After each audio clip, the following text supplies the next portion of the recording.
I'm Nicole from beadshop.com, and this is our How to Braid with Beads video. And as you can see, we've been having a lot of fun with this technique, playing with using braids to taper in and out of necklaces, bringing strands together and apart, keeping it simple as seen over here. And so you will learn this basic technique of putting beads on a braid, and then I'll show you how to start and finish it. And then we'll go over each sample one by one and show the different variations, because as you can see, there are many. So I'm just going to start by showing you how to do a basic braid, and then I'll show you how to start adding beads.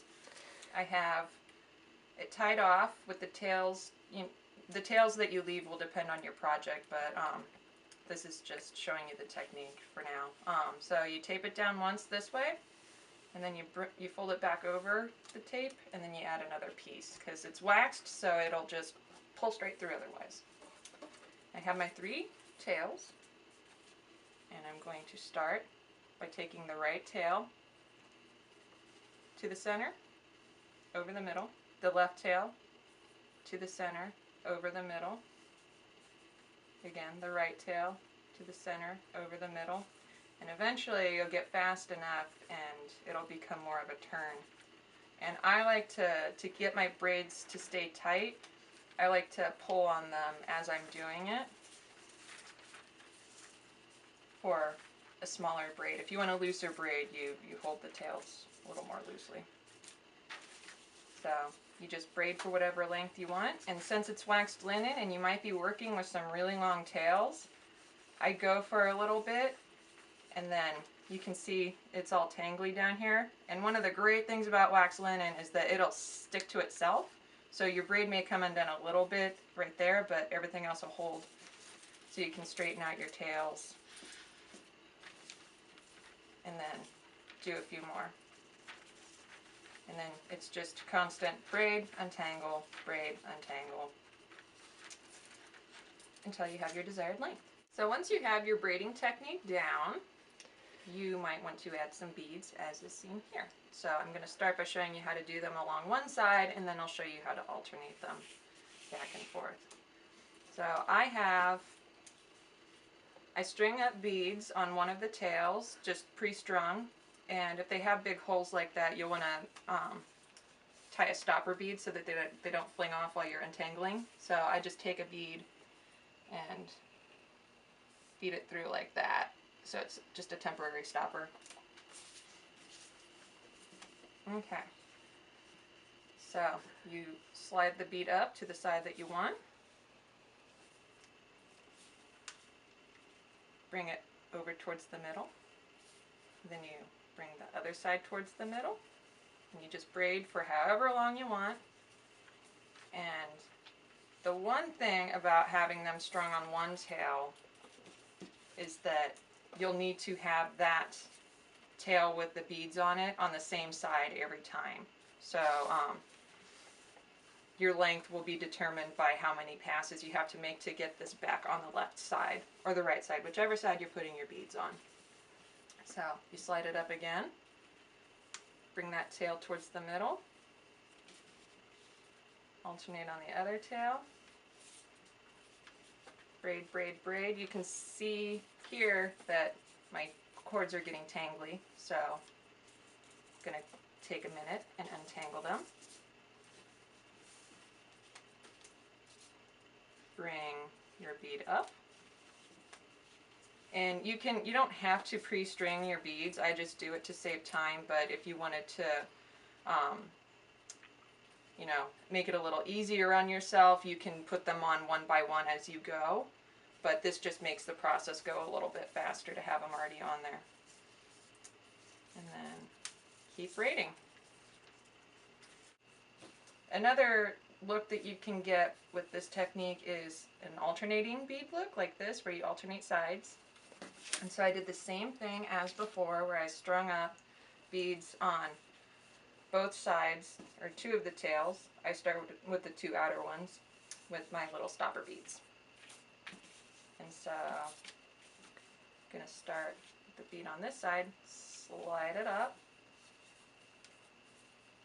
Get back to braiding. And then once I want one on the other tail, slide it up and just continue your braid. And your bead will stay in place. So one thing to pay attention to while you're doing this technique is that once you slide your bead up, you need to continue your braid just wherever you were before you slid it up. So in this one, the left tail is going to get crossed over to the center, but you need your bead on first. And so I start from there and then just continue the braiding and your bead will stay in place. Okay, so if you want to do the same technique using gemstones with small holes on them, I figured out a way to do this, and you'll use 4 cords for your braid. One of them is 2-ply with the gemstones, and then you still keep your other 3 cords. And so you take your ends and take your button, and I put a jump ring in my buttons like this just to give it better maneuverability when you're going to actually wear the piece, but you can absolutely just stick this straight through your regular button if you don't feel like dealing with the jump ring. So you bring it through the ring, and I like to leave a generous tail to make tying this overhand knot easy on yourself.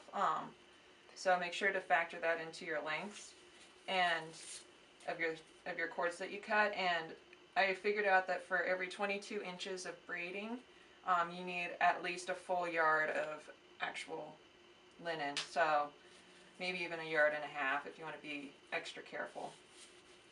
And take your button, tie an overhand knot, cinch it up so it's close to the shank of the button. And this part can get a little messy because it is waxed cord, so it just wants to stick to itself. Take your tails,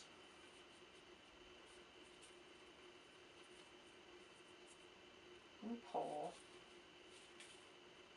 and you end up with a little knot there. And you can use these tails to make a tassel if you want, or you can just straight cut them off, which is what I'm going to do. And then you'll want to come in and just reinforce the knot a little bit with some glue, just to make sure it doesn't come undone. And now you're going to tape it down to your board. And I don't like taping directly on buttons and stuff like that, just because you never know if the plating's going to come off. So I take a piece of rat tail, tie it around the button, and then tape it down as you did before.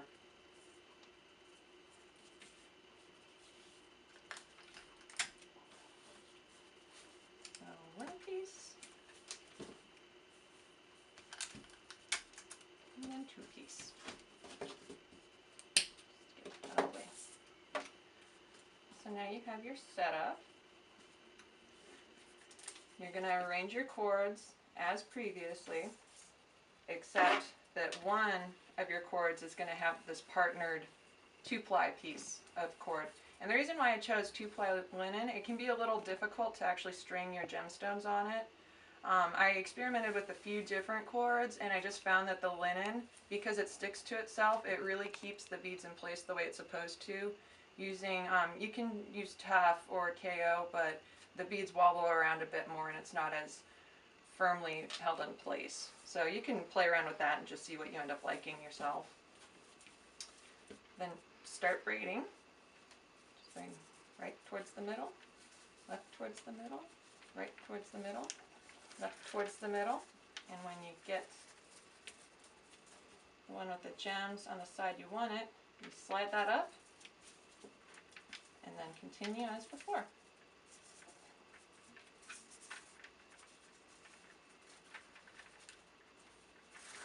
Again,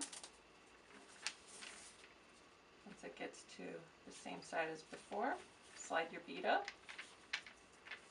and braid down. So when it gets on the side you want your bead, slip it up, make sure it's in there with no gap, then continue braiding.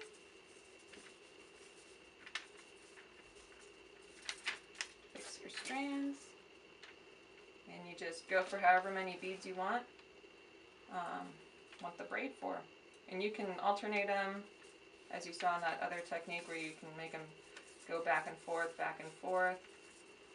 And then when you get to, I did find when I was playing with this technique that beads with large holes and metal beads, for extra security, when I add those on, I put it through both the 2 and the 4-ply tail like that.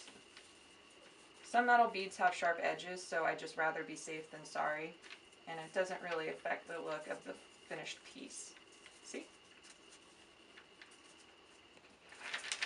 So for this necklace, I braided 15 gemstones and 6 of the metal beads, and you can see, you can't even tell that both of them are going through those. Okay, so I'm just going to pretend like I finished this, the braiding portion.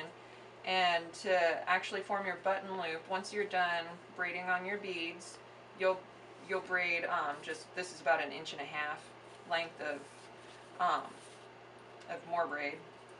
And you want to make sure that your button can fit through it. So you're going to measure it around your button, like so. And then with linen, it's really easy to keep your spot in place because it kinks. So I'm going to double check just to make sure it's not too big. Nope, that's perfect. And then you're going to take the tail, 2 of the tails, and wrap it around the back, like so. And then bring them back in front. And then you're going to tie an overhand knot, secure it in place, and then you're going to bring your tails around the back once more and tie a knot again. And then you'll just want to dab this with a little bit of glue to secure it, and that will hold everything in place. Snip these tails off. Sometimes wire cutters are better to accurately cut the tails, but you get the picture. And so once you're done, always go back and test it. Probably better to do this before you cut the tails off, and it fits. So that's how you do that. And the ingredients you'll be needing for this project, obviously it can vary quite a lot, and if you go to our website beadshop.com, we have individual landing pages detailing the specific ingredients, and all of them are available for purchase on our store. The main ingredients are waxed linen, like this. We sell it on the spool and then also in 10-yard increments. A button, an assortment of beads that fit on 2-ply or 4-ply waxed linen, a pendant if you want one, and tape, thread snips, and glue.